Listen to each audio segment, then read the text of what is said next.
Hello, everyone. This is Meir. I still am sympathizing with so many people who live in such a hot weather in Northern America, in Europe, in the Middle East. But I feel good about all the Brazilians, or many of them are my students, who live in moderate temperature. Here in San Francisco, it's pretty cool. I would say misty almost every single day. And the weather is like 20 or 30 degrees less than a drive of 15 minutes from here, which is really amazing. So I want to talk to you about something very important. And this is movement. With movement, we become much more alive. With movement, our brain becomes much more flexible. And what people don't understand these days is that disease normally doesn't kill you. It's the stressor around the disease that kills you, which means if you have cancer, it's not necessarily that the cancer will kill you, it's the stress it causes on the body that will kill you.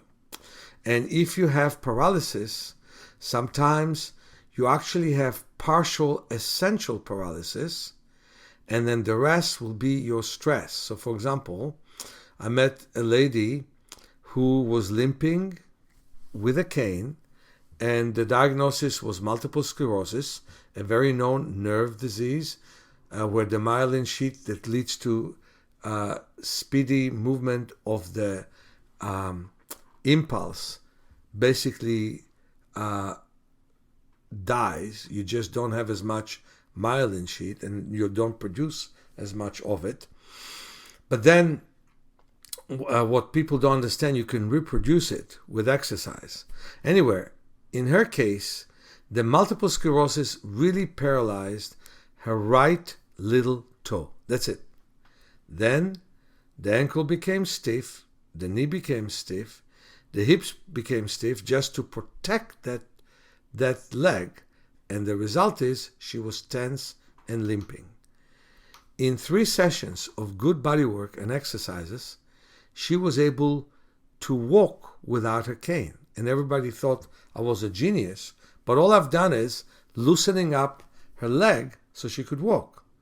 It took another year to create again movement in the toe that was paralyzed because of the multiple sclerosis. So often you think you have a disease and that's why you get worse. But the way you think, which is more correct, is that you did not move as much as your body could move. And all you had to have is an accident or disease, and then the body gets way worse because you haven't actually prepared it for perfect movement. Here is what we teach. We teach how to mobilize much better, breathe deeper. And we do all of that with kinesthetic awareness, because that is an awareness, a deep awareness of the body, like another sense of your inner body that most people forgot, that helps the proprioception, the sense of where things are and they belong to each other. If, for example, in the case of my client, if her little toe was paralyzed, everything stiffened around it. Well, think about the rest of us. We don't have as much mobility with the toes, and that's why we have stiff ankles, which lead to stiff knees, which leads to stiff hip joints, which leads to stiff back, which leads to stiff neck, which leads to stiff jaws. So if you want to start and change your body, you have to start and examine every part of your body that is functioning incorrectly, and to start and mobilize it and balance it. Where do you not find balancing? You don't find it in gyms because they make you work harder, the muscles you already overworked. You don't find it in physiotherapy, and you don't find it in massage schools. You definitely find it in our program.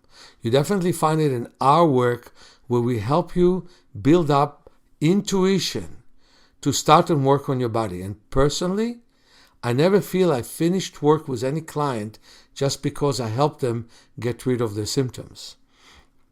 I finish the work with them when I help them build an intuition that will prevent them from having any other symptoms, and I teach them that movement is life, so they move and they change.